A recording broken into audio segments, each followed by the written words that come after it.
Thank you. I'm Rachel Villanova.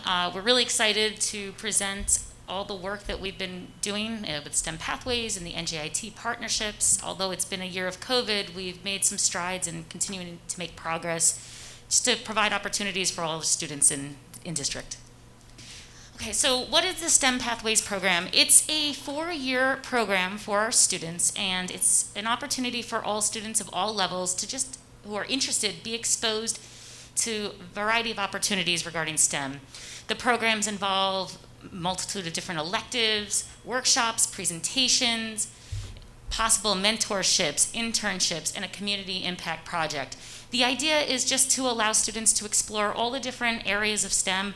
Often they think of engineering as one of the main paths, but there's so much more career-wise and opportunity-wise for them to explore and maybe pursue an interest in the future.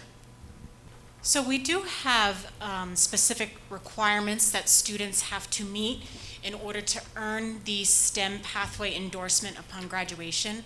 So when they enter our program, it's really a wide open door for them. But along the way, they have to do 4 years of math, 4 years of science, 4 additional courses in a STEM designated elective. They have to maintain a minimum GPA. They have to participate in presentations or conferences that are connected to STEM outside of the regular school day. And they have to also be a participant in a club or an additional extracurricular activity. So those requirements are the minimum requirements, but we also have additional requirements for students that are looking for a distinction endorsement. So on top of that, if they want that distinction endorsement upon graduation, they have to complete an AP science course, an AP math course, a computer science or technology class. They have to maintain a higher GPA, and they have to complete either an internship or a impact project for the community. And this year the internships, because of COVID, were put on pause, but we are working very diligently right now to get that in place. So just a little bit of data for you. Right now, you can see our district total is about 210 students involved in the STEM pathways, most of which are 9th graders because it's a 4-year program, and we really targeted them as their first year in high school, with a sprinkling of 10th, 11th, and 12th graders who just were naturally qualified. One of the really exciting things about the data up there is if you notice the difference between male and females, you'll notice that it's pretty equitable. And in researching STEM pathways, and before we launched it, many schools in the area, you would look at the numbers and there was a great disparity between male and females. And we're happy to report that we don't have that here, that we have a pretty equal showing and representation. So for next year, our incoming 9th graders are really excited to be a part of this STEM pathway program as well. One of the things when you look at when you're starting a new program is sustainability and making sure that you're able to maintain the program and the involvement from students. And you can see we have quite a lot of students from both sides of town that will be coming in next year, from Brooklawn and from Central. And if you look at the number totals, you'll notice this year about the 210. Next year, it'll be about 403 that we estimate, rising 9th and 10th grade students. That means about almost 40% of those 9th and 10th grade students will be involved in STEM pathways. We have a lot of interest in this program, and that just gets us excited, and we know that we're servicing the needs of the community. So we put this picture in here just to give you a sort of sense of what happened this year.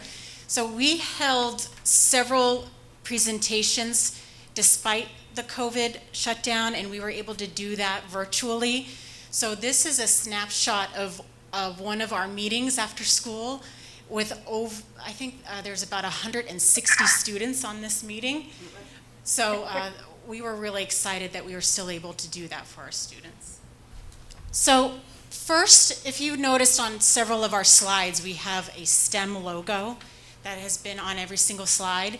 And that was actually designed by one of our students. So we kicked the school year off with, and the STEM Pathway program off with a logo contest from our STEM pathway students. And we had several submissions. We had a panel of teachers and other staff that rated them, and our winner was Madhu Govind. So along with that, along with our contest, we had several presentations this year. So we had presentations from cybersecurity experts from the State Homeland Security. We had Bayer Pharmaceuticals, did a panel of presentations from lots of different professionals. We had a meteorologist come in from the National Weather Service. We had, we said before in one of our previous slides that how proud we are about the gender equity that we have in the program. And one of our presentations was a panel of women in STEM, sharing their experiences as women and promoting women in STEM. We had the astronaut Garrett Reisman, former PHS grad, present. And our last presentation we have scheduled for this year is from Dr. Gluckman, who is our school physician and owns an urgent care. So we have lots of great things going on. And the Impact Project, we have many students that are already working towards that distinction. So we have students working on a robotic arm, solutions for pollution, water filtration systems, a diagnostic tool for autism. They're working on some computer science coding for that, which I'm really excited to see. Some wastewater solutions and reducing medical waste. Besides the STEM pathways just for the high school, we want to promote STEM across the district. So we're trying to build a STEM community. So this year we were able to reach out and involve some of the middle schoolers in some of the activities that we're doing. One of them was partnering with Lehigh, and the college students from the Society of Women in Engineering ran a cybersecurity workshop. We targeted the incoming 9th graders or current 8th graders that signified on the STEM pathway applications that they were interested in cybersecurity to try to give them exactly what they were looking for and a little bit more information. Additionally, it's very exciting. There's something called STEM Inspire. This is created by the HOSA and Science Olympiad clubs at PHS, run by John Pierkowski, one of our physics teachers. This is in progress right now. This is for middle school students, grades 6 through 8, and there are 2 events that the students are working on, and it's completely student-driven. It's the high school students creating STEM classes that the middle school students can watch, as well as a science fair competition. Right now, there are about 60 of our future 9th grade STEM pathway students participating in the science fair. So we're getting kind of an early go and getting them excited and ready for the program. So we have a lot of plans for a STEM pathway, and we are really working hard to make sure that we can get the internships and mentorships in place. We are working on additional certification programs for our students. We have a brand new one that started this year through Cisco, which is a cybersecurity 3-course certification program. Lots of hands-on competitions and challenges. Further development of our NJIT partnership that we're going to talk about here soon. A complementary business pathway program, job shadowing, site visits, and we're really excited about the National STEM Honor Society. We met with them recently, and we are excited that we are going to be the 2 first chapters in New Jersey for the National STEM Honor Society. So that's coming up. We also are working on creating a partnership with Microsoft through their TEALS program, and that's a teacher coaching program for computer science. So we're going to have professionals from Microsoft come in and support our teachers. And we're going to really work on developing our STEM pathway program, giving further guidance to students on specific career pathways. So, I got it. All right. So now we're going to transfer to our NJIT partnerships. There are 2 partnerships that we have. We have an advanced standing admissions program where the students may enroll at for NJIT at the end of their freshman year. If they meet NJIT's general admission requirements, they are going to be guaranteed a spot at NJIT as long as they maintain the basic criteria that NJIT sets forth. They can disenroll at any time, and the student admissions also allows them to earn dual enrollment credits, which we're going to speak about in a little bit more detail. The second partnership is dual enrollment. The dual enrollment is for juniors and seniors only. The tuition is significantly discounted from $549 per credit to $150 per credit for each class. That is hopefully going to help many families. They're going to be able to earn an official NJIT transcript with up to 32 to 38 credits upon graduation. So if they chose to take many of the classes that we're offering, they might have a full year of college credit by the time that they leave Parsippany Troy Hills. Current NJIT approved courses are pre-calc and pre-calc honors. That's actually running this year. Additionally, for next year, we have a slew more courses: calculus, AP Calculus BC, physics honors, AP Physics C.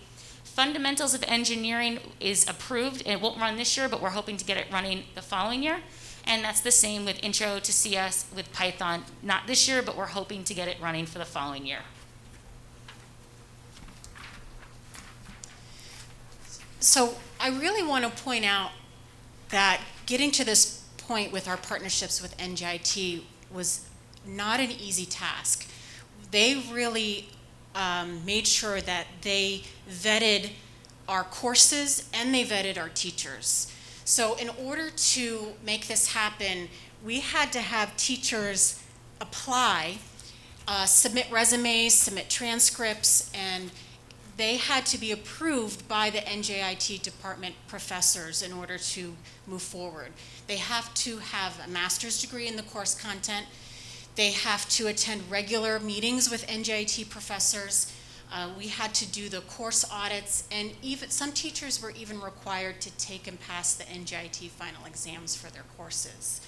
And we had to take every single one of our course curriculum and do a side-by-side review with the NJIT curriculum and make revisions to ensure that we were covering what they covered. And we did do that. In fact, we're doing that this summer with several of our courses as well.